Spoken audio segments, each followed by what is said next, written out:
But before I tell you all that good stuff, let me tell you the more down times in my life. Obviously, it was difficult for my parents, but it was also difficult for me. When I went to school, a lot of kids teased me. A lot of kids put me down. It was very difficult at starters to find friends, because everybody would look at me and think, well, maybe he also has a mental disability, and then people don't know how to approach me. But my parents encouraged me to just speak with people. And as I speak, a lot of people would say, well, hey, he's just like everybody else, just with a few parts missing. You know, I'm just like you. I've just gone out on the limb a couple more times than you have for my friends. But it's all good.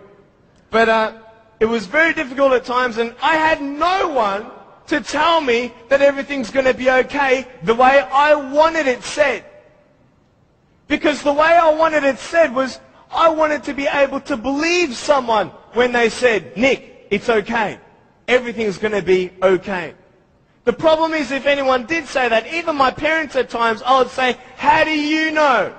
How do you know how it feels to be in my position? You don't even know the future. How can you say that I'm going to have a good life? You cannot. Last January, within 3 weeks, 3 of my family members died. January 2005, my uncle, my grandfather, and one of my cousins. The day after my grandfather was buried, my uncle, 53-year-old man, had a heart attack, died. 5 days before he died, he was at the doctor's and everything was fine. What can you tell me to encourage me? Can you tell me anything? Only if you've been through it. And this is what I'm here about. I want to tell you, I was depressed. I had suicidal thoughts at the age of 8. I had this massive list of all the things that I couldn't do and I'll never have in life. I never thought, you know, I'll get married. Who'd want a husband without arms and legs? And I thought, even if I ever did get married, I'm not going to be even able to hold my wife's hand. I'm not going to be able to dance with my bride on our wedding night. I used to hate going to public parks and seeing fathers throwing up their kids in the air and sometimes dropping them. You know, I won't have that intimacy with my sons and my daughters. And I couldn't do this and I couldn't do that. And no one had any answers. And I thought I was the only one in such a predicament.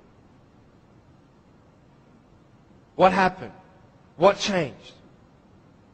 The first thing I got you to write down was perspective. How you see your life is the first key. Who are you? And where are you in life? This is the first question I want to ask you. Even though the world can look at me, they can say, well, a guy having no arms and no legs, his potential is not unlimited, but limited. His potential, just because he has no arms and no legs, humanly speaking, in our logic, he's not going to be as successful as everybody else. Really? Why? Because of his disability. Really? What is a disability? Have you ever thought of that? A disability. I tell you what a disability is. Something that would hinder you to achieve something.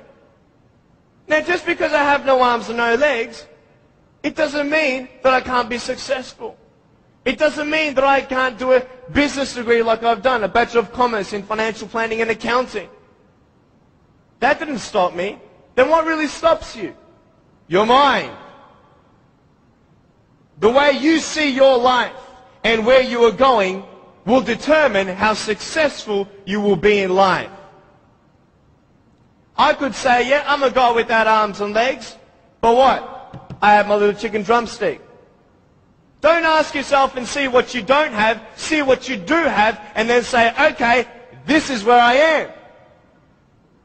But don't limit yourself to say, well, if only I had this, or if only I had that. You can think of all the things that you don't have, but I want to ask you, is that really constructive? No. Why? Because no one can turn back time. It's up to you with what you do with today. Your priorities, your daily agenda will determine how successful you are. You want to know something? I started to be thankful. Thankful? Why, Nick? How could you be thankful? My mum showed me a newspaper article of a young man who had a disability, not similar to mine, but it was also unexplained medically. And I thought, you know what? I'm not the only one with something to bear. But I'm telling you, this perspective is everything. Giving yourself enough credit. Write this down. Give yourself credit. Even if the whole world told me that, Nick, you have no arms and no legs, you're not good enough, you're not going to reach your fullest potential, and even if you do, it's not going to be compared to anybody else's potential because you have no arms and no legs. Even if the whole world has that discouragement on you or their view on you, you don't have to believe them. You get it? You don't have to believe others' opinions. Because it's just an opinion. If a doctor comes to you and says, hey, I'm sorry, you've got cancer. What are you going to do? Get a second opinion. Right? Why? Because you want to make sure that he's right. You want to know exactly how much you have to live and what's going on. Well, why not get a second opinion when people put you down? Why not get a second opinion when your family thinks you're dreaming? Tell him he's dreaming.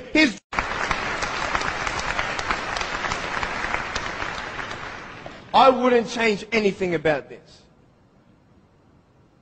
I don't see this as a disability. I see it as a gift. Do you want to know why?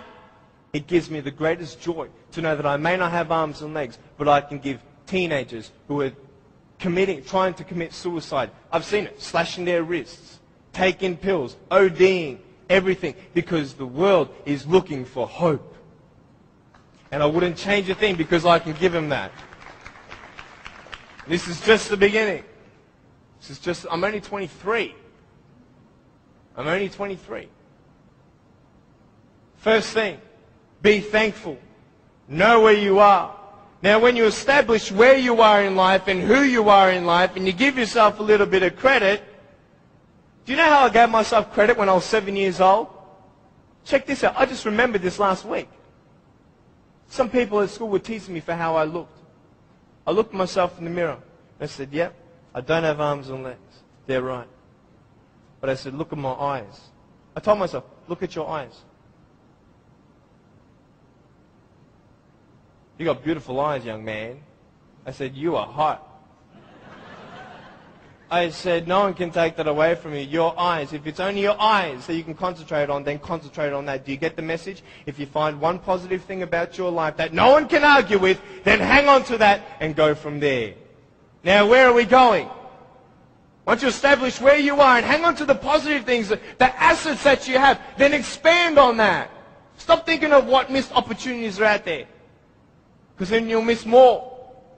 Where are you going? Vision. Vision. What is your vision?